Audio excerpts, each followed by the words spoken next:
So my story about coming to faith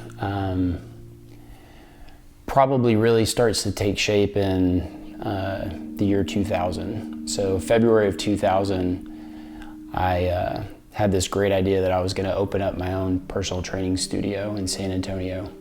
So I open up the business and I've got all these dreams of how awesome it's going to be. And real quickly after that, probably in March, the economy in the United States, like the stock market tanked and just the economy was horrible. As time goes on, I'm paying my rent, paying for all my equipment that I'm leasing, and I'm just hemorrhaging money. And so this is going on month after month, month after month, paying bills and working 80-hour weeks, trying to run my own business.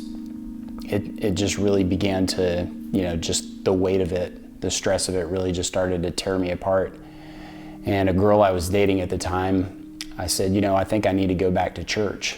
And I was raised in a different faith.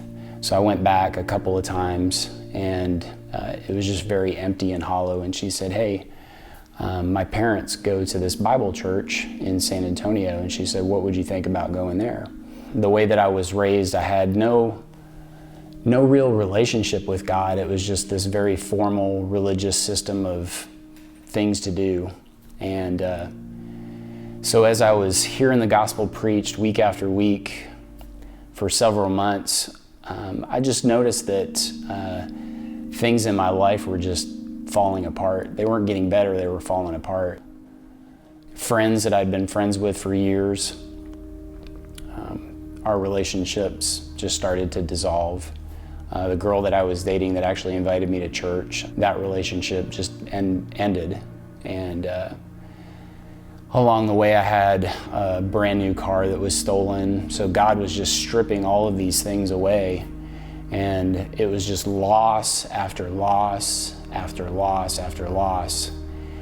And it came to a point where one day I was sitting in my office and I had reached that point that was the end of my rope. So I just called out to God and I said, God, if you're really there, if you really exist, help me to know you. And I always tell people there was no bright light that, came through the windows. There was no audible voice. But what happened from one moment to the next was something that I was kind of certain of on my own went from that level of uncertainty to absolutely positively knowing that God exists. And the only way I could describe it was, God just blessed me with that gift of faith of knowing that He was really there.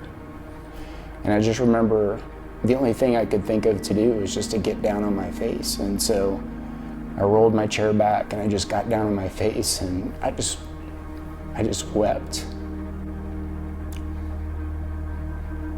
And they were tears of sorrow and they were tears of joy. And just down there on my face, I just remember saying to God, I'll go wherever you want me to go and I'll do whatever you want me to do. And from that moment on, I've just lived my life for Christ.